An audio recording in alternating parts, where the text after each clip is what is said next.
Hello, नमस्कार। मैं Indrajit Narayan Singh, MSc anthropology, CAIIB, banking विधि विशेषज्ञ, LLB, संविधान विशेषज्ञ।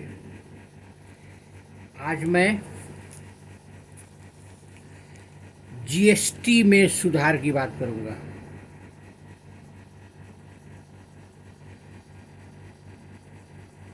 वस्तु एवं सेवा कर GST परिषद की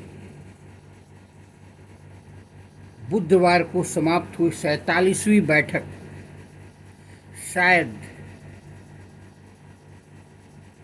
नई अप्रत्यक्ष कर व्यवस्था के क्रियान्वयन के बाद की सबसे महत्वपूर्ण बैठक थी। यह बैठक न केवल क्रियान्वयन के 5 वर्ष पूरे होने के अवसर पर हुई, बल्कि इस बैठक का एजेंडा भी बहुत व्यापक था।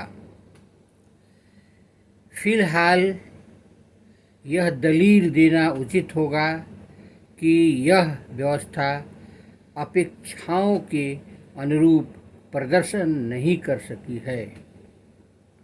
राजस्व संग्रह के मोर्चे पर भी प्रदर्शन कमज़ोर रहा है।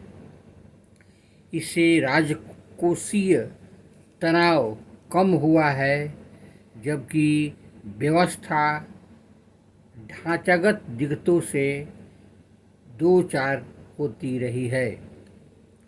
उदाहरण के लिए दरों की बहुलता और अनुपालन में कठिनाई। हालांकि बीते कई महीनों में संग्रह में सुधार हुआ है, लेकिन उम्मीद यह थी कि चंडीगढ़ में आयोजित बैठक में इन में से कुछ ढांचागत मुद्दों पर चर्चा होगी। इस संदर्भ में परिषद के 4 मंत्री समूह गठित किए गए हैं, जो विभिन्न मसलों पर ध्यान देंगे। परिषद ने कर्नाटक के मुख्यमंत्री बासवराज एस बोम्मई की अध्यक्षता वाले उस मंत्री समूह की यह रिपोर्ट स्वीकार कर ली है, जो रियायतों और उलट शुल्क ढांचे में सुधार से संबंधित थी। आशा तो यह भी थी कि समूह दरों की तार्किक बनाने के बारे में निर्णय करेगा। इसके लिए उसे पहले ही अवधि विस्तार दिया गया था। दरों को तार्किक बनाना महत्वपूर्ण है, क्योंकि मौजूदा समग्र दर GST से समाहित करों की तुलना में राजस्व प्रतिपूर्ति कारक नहीं है।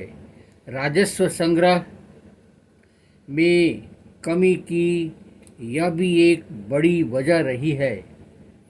समूह ने रियायतों और शुल्क ढांचे में सुधार को लेकर जो अनुशंकाएं की, उन्हें भी स्वीकार कर लिया गया। इससे भी संग्रह में सुधार होना चाहिए। समूह ने अन्य बातों के अलावा यह कहा कि उच्च जोखिम वाले करदाताओं की बेहतर ट्रैकिंग की जाए।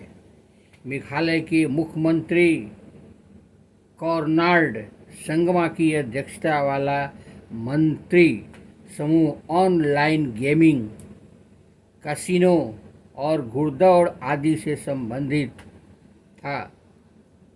उसने कुछ राज्यों द्वारा जताई गई चिंता को दूर करने पर ध्यान देने के लिए कहा।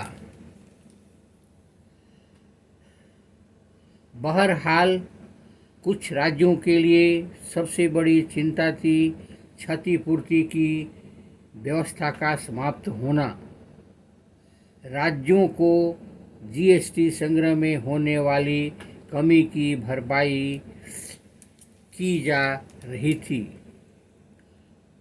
इसके लिए राजस्व में 14% की वृद्धि का अनुमान लगाया गया था।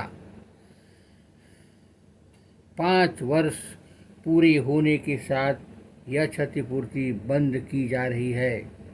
जैसा कि केंद्रीय वित्त मंत्री निर्मला सीतारमण ने बैठक के बाद संवाददाता सम्मेलन में कहा कि कई राज्यों ने क्षतिपूर्ति भुगतान बढ़ाने के पक्ष में भी दलील दी है। उनका कहना है कठिन समय में ऐसा किया जाना चाहिए। बैठक में इस विषय में कोई निर्णय नहीं लिया गया। सरकार ने पहले ही क्षतिपूर्ति उपकर का संग्रह बढ़ा दिया है। इसका इस्तेमाल उस कर्ज को चुकाने के लिए किया जाएगा जो बीते 2 वर्ष में कम उपकार संग्रह के कारण राज्यों को क्षतिपूर्ति चुकाने के लिए किया गया है। क्षतिपूर्ति भुगतान बढ़ाना वास्तव में जटिल होगा।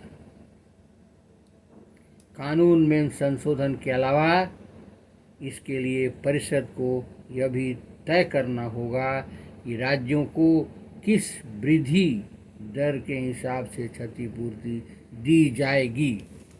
धन्यवाद। मेरे चैनल को लाइक करें, सब्सक्राइब करें।